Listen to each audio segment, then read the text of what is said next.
Good morning. और clearly Polycab इसकी चर्चा भी बहुत हो रही है आज के दिन में, लेकिन जो रीज़न है वो ये है कि इनकम टैक्स डिपार्टमेंट ने 1000 करोड़ रुपए तक के अनअकाउंटेड सेल्स और कंपनी के 25-27 लॉकर्स जो है वो जब्त किए हैं। कहीं ना कहीं इसको लेके मार्केट में थोड़ा बहुत पैनिक आपको आज के सत्र में दिखाई पड़ रहा है। DI holding already multi year low पे है और यहाँ आज एफआई भी बिकवाली कर रहे हैं। स्टॉक में लगभग 20% का डाउनटिक पीआईबी की प्रेस रिलीज के बाद और न्यूज़ रिपोर्ट से इंडिकेट कर रही हैं कि पॉलीकैब भी वो कंपनी है जहां आपको ये इशू आते हुए दिखाई पड़ रहे हैं। इसके अलावा जीपीपीएल ये काउंटर है जो आज लगभग 5% की तेज़ी के साथ बढ़ता हुआ दिखाई पड़ रहा है। कंपनी ने क्वार्टरली अपडेट भी दिया था, लेकिन आज जो न्यूज़ है वो ये है कि वेल्सपन एंटरप्राइजेस के लिए ग्रीन हाइड्रोजन प्रोजेक्ट्स का करार इन्होंने किया है और एक जेवी फॉर्म करके ये वहाँ सेटअप करेंगे 5% ऊपर इस पर्टिकुलर न्यूज़ बिट के बाद।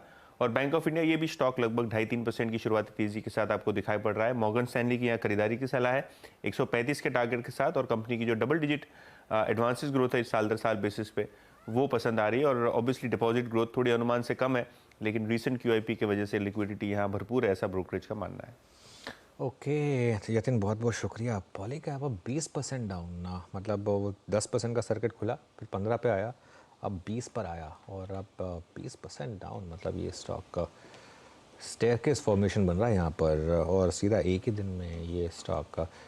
और वीरो, ये होता है मार्केट में कई बार, एक साल की रैली एक दिन में सुहा। जिस तरीके से मार्केट में मोमेंटम आया, और कई बार ना मार्केट आपको हिंट दे देता है जब आप मतलब स्टॉक्स बहुत महंगे हो जाते हैं तो थोड़े से अनकम्फर्टेबल। क्योंकि हमने अभी मेरे ख्याल से पिछले महीने भी इसकी बात की थी, एक प्रॉफिट बुकिंग कॉल भी इसमें एक थी कि प्रॉफिट भले बुक कर लीजिए आपने अगर बहुत पैसा बना लिया यहाँ पर। तो खैर उस समय हमें ये नहीं पता था कि ये सब न्यूज़ फ्लो आएगा, लेकिन देखिए किस तरीके से स्टॉक गिरा 20% नीचे। अब अनुज, आपने फिर भी काफ़ी रिस्पेक्ट दी। आपने स्टेयर केस बोला, मैं तो ये कह रहा हूँ ये सीधे 80 से उतर रहा है नीचे। आई मीन पिछले 3 दिन में 5500 से 3951 गजब अगर आप देखें। और अब इसमें जो सीरियस सप्लाई है ना वो आ रही है, क्योंकि इसमें बहुत स्ट्रॉन्ग हैंड्स थे मेरे ख्याल से। जितने भी एचएनआईज थे, अभी कुछ पीएमएस वाले फंड मैनेजर्स हमारे यहाँ आते हैं, उनकी होल्डिंग में था ये, अब उनकी सीरियस सप्लाई है। खैर अनुज, मारुति आज परफॉर्म करता हुआ, मारुति की अंडर परफॉर्मेंस का कारण क्या रहा? मैं थोड़ा सा ये पता है अनुज, मैं हमारे यहाँ पार्किंग नंबर जो फ्लोर है 4 है ना, उस पर कल अक्सर जाके खड़ा होता हूँ। एक जिमनी खड़ी होती है वहाँ पे, उसको जाके देखता हूँ। मुझे समझ में नहीं आया वो गाड़ी किसने बनाई थी, किसने पास करी, और समझ में नहीं आता। मतलब उसको थार से एक उसको कंपटीटर कैसे प्लेसमेंट थी ना, मैं आज तक नहीं समझ पाया। हालांकि ग्रैंड विटारा ने काफ़ी अच्छा किया इस दौर में, लेकिन मारुति की इस अंडर परफॉर्मेंस का against M&M, against Tata Motors कारण क्या रहा? नहीं ठीक है वीरू, क्या है ना, इलेक्ट्रिक व्हीकल्स में मारुति थोड़ी पीछे रही है, वो एक कारण है, सबसे बड़ा कारण वही है। लेकिन मैं फिर कह रहा हूँ वो जिस दिन स्पीड पिकअप करेगी वो फिर से वो पिकअप कर लेगी। जिमनी वाली बात मैं मान रहा हूँ बिल्कुल। अच्छा, जिमनी में एक और चीज़ है वीरू, थार ना बहुत सालों से थी और थार के साथ एक फैक्टर था एक लोगों का, थार मतलब कई लोगों को थार ही लेनी होती है, ठीक है ना। तो आपने अगर जिमनी उससे बेटर बनाई होती तो भी शायद नहीं चलती। यहाँ तो खैर शायद नहीं बनी बेटर इसके लिए, लेकिन यहाँ पर मुझे लग रहा है कि मारुति का थोड़ा सा एक रीज़न ये भी रहा है। अच्छा, इशू क्या है ना, क्योंकि बाकी ऑटो स्टॉक्स इतना चले हैं इसके लिए हम कह रहे हैं, वरना एक साल में 22% का मूव मारुति ने भी दिया। ऐसा नहीं कि खराब है इन इटसेल्फ, लेकिन क्योंकि हम कंपेयर कर लेते हैं महिंद्रा के साथ, हम कंपेयर कर लेते हैं टीवीएस के साथ, हम कंपेयर कर लेते हैं बाकी बजाज ऑटो के साथ जो इतना ज़्यादा चले, इसके लिए मारुति रिलेटिवली कम लगता है।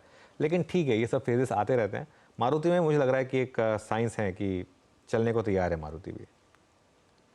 बिल्कुल। और पता है मारुति के बारे में लोग क्या कहते हैं अनुज, और स्पेशली जिमनी को देख के, कि यार आपने अगर जिप्सी को रीलॉन्च कर दिया होता ना, अगर आपने जिप्सी को भी रीलॉन्च कर दिया होता उसको ज़्यादा सक्सेसफुल होता। अब अनु बताऊँ मैं आपको, अब अभी जिम कॉर्बेट चल जाइए, आपको वहाँ पे जिप्सी की सवारी मिल जाएगी।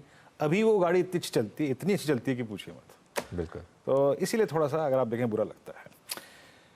खैर चलिए, अब ये बात थोड़ी दिल की थी तो वो मैंने बोल दी। बाकी आपकी स्क्रीन पे एक बार इंडेक्सेस लिखे आते हैं। निफ्टी रिट्रेस हुआ 21,677 और बैंक निफ्टी करीब 47,529 पे और 34,776 पर। अब 57 अंक नीचे निफ्टी आईटी ट्रेड करता हुआ।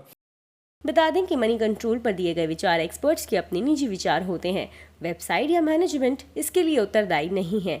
यूजर्स को मनी कंट्रोल की सलाह है कि कोई भी निवेश निर्णय लेने से पहले सर्टिफाइड एक्सपर्ट की सलाह लें।